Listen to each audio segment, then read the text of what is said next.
সেটা তো বুঝলাম, কিন্তু আপনার সাথে আপনার ছেলের বউর সম্পর্ক কিরকম?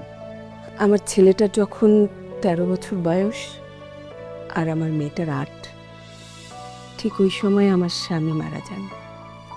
আমার স্বামীর বিজনেস, সংসার, ছেলেমেয়েদের পড়ালেখা, ওদের মানুষ করা, সব এক হাতে সামলাতে সামলাতে আমি আমি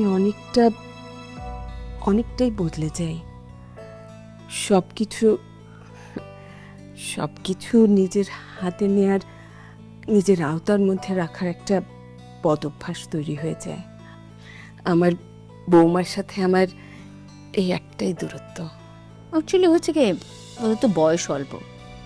এই অল্প বয়সে ওদের চোখে একটা স্বপ্ন থাকে, ওরা সেই স্বপ্নের আবেগ নিয়ে জীবনটা পার করতে চায়, খুব স্বাভাবিক। তবে এই রিলেশনশিপগুলি মানে মেনটেন করার জন্য পরিবারে যারা সিনিয়র আছেন তাদের অনেক দায়িত্বশীল হতে হয়। আই হোপ যে আপনি সেই দায়িত্বটা পালন করছেন। চেষ্টা করছি। বাই দ্য ওয়ে, আমি যেটা পারি আর কি, আমি চেষ্টা করব ওদের যেন ডিভোর্সটা না হয়।